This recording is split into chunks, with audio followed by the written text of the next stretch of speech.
Boa tarde, meus queridos. Hoje, segunda-feira, dia 3 de abril, o título da nossa lição, A Volta do Filho do Homem.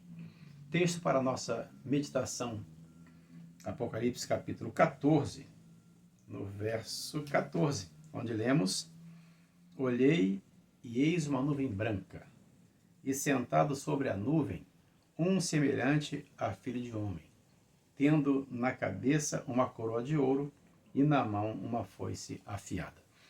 E a pergunta de número 2 da lição: que título é usado para descrever Jesus em seu retorno à Terra? Filho do Homem, está muito claro para nós aqui. E João usou esse título porque esse era um título que Jesus usou muitas vezes, como a própria lição aqui comenta para nós, 82 vezes nos evangelhos. Filho do Homem significa um ser humano. Cristo foi um ser humano como cada um de nós, resguardada algumas das proporções que eu quero comentar com vocês no finalzinho desse vídeo. Ele foi, Jesus, 100% Deus e 100% homem.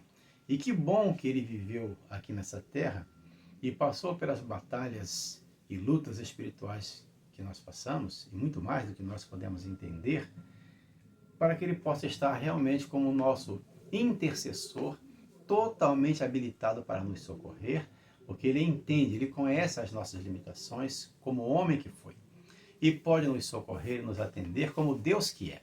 Tem um texto que eu gosto muito aqui em Hebreus, no capítulo 4, no verso 15, que diz assim: Acheguemo-nos, portanto, confiadamente junto ao trono da graça, a fim de recebermos misericórdia e acharmos graça para socorro em ocasião oportuna. Por que nós podemos chegar confiadamente junto ao trono da graça?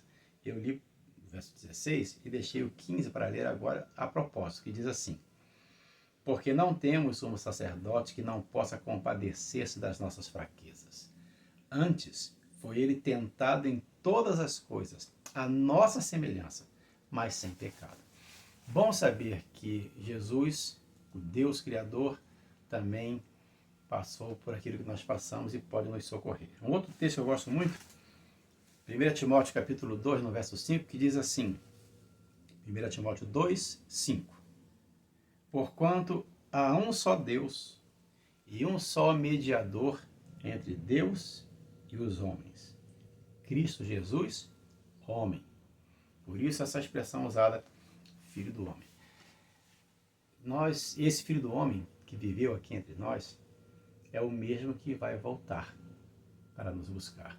E quando ele regressar, ele irá voltar da mesma maneira que os discípulos o viram subir, como diz lá no livro de Atos dos Apóstolos, no capítulo 1, no verso 11.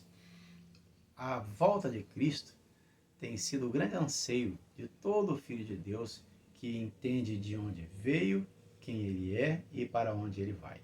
O apóstolo Paulo, ao escrever a sua epístola para Tito, ele se refere a essa volta, no capítulo 2, no verso 13, nos seguintes termos: aguardando a bendita esperança e a manifestação do nosso grande Deus e Salvador, Jesus.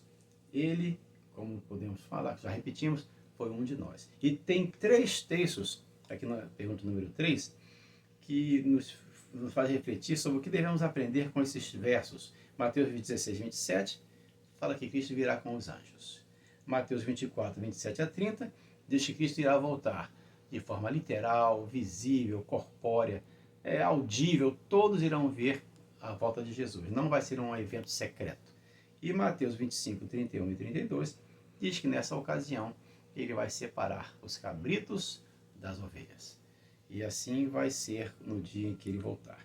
Em relação à humanidade de Jesus, eu separei aqui um texto para ler com vocês, é super importante nós entendermos o seguinte: Jesus foi um de nós, um ser humano 100% homem, 100% Deus. No entanto, ele não tinha a natureza corruptível que nós temos. O nascimento de Cristo foi um milagre, a concepção pelo Espírito Santo.